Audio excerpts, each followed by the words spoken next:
Bwana Yesu asifiwe sana.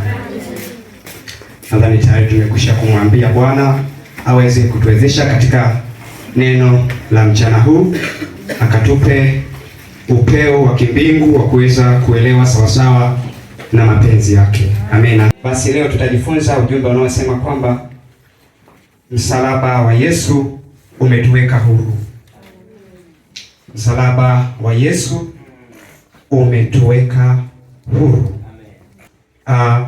Kwa nini msalaba wa Yesu umetuweka huru? Na ulituweka huru tukiwa tumefungwa na kitu gani? Bwana Yesu asifiwe. Tunaposema mtu anakuwa huru, maana yake alikuwa katika kifungo fulani na akaja mtu kumtoa katika kile kifungo, huyo mtu akawa huru. Tunasoma hata habari za mitume, akina Paulo na Sila walikuwa katika vifungo, akina Petro waliwekwa gerezani, lakini tunasoma kwamba malaika aliwachia wale watu wakawekwa huru katika kile kifungo.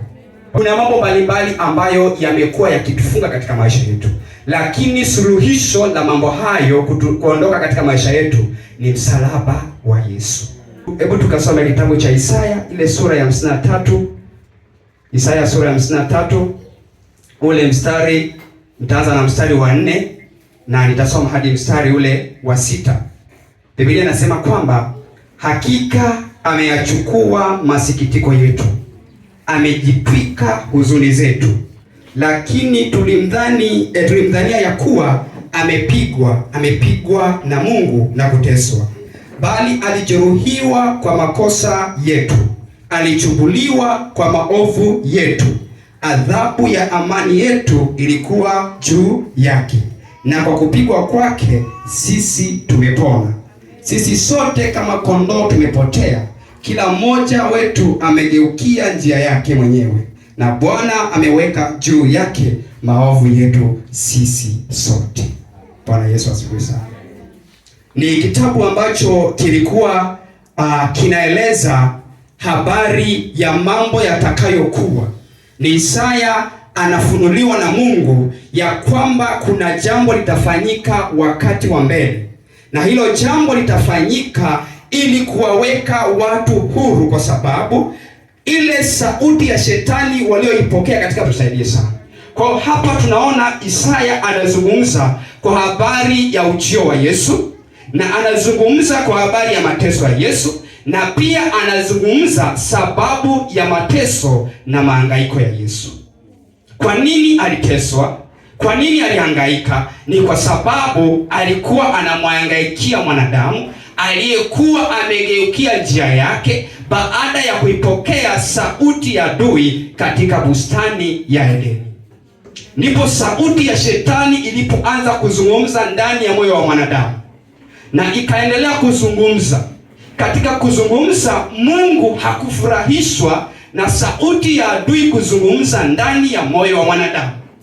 Akaamua kufanya mpango ili airejeshe sauti yake ndani ya moyo wa mwanadamu. Bwana Yesu asifiwe sana. Aliyekuja kuirejesha sauti ya Mungu ndani ya mioyo yetu ni Bwana Yesu Kristo.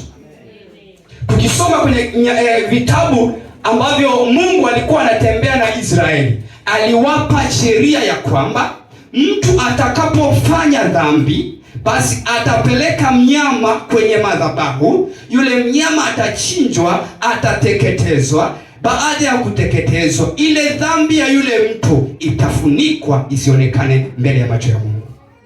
Lakini Kristo Yesu alikuja sio kufunika dhambi kwenye moyo wa mwanadamu, alikuja kuiondoa dhambi ndani ya moyo wa mwanadamu. Haleluya. Kwa hiyo Kristo Yesu aliteswa, alichukua adhabu ambayo mimi na wewe tulistahili tuichukue, lakini yeye kwa sababu ya upendo wake akaamua kujitwika ile adhabu yetu, akajitwika yeye ili sisi tupate kuwa huru. Haleluya. Kristo ametuweka huru. Ametuweka huru katika mambo gani? Kuna vitu ambavyo Kristo ametuweka huru kwavyo. Kwa tumewekwa huru kwa mambo yafuatayo.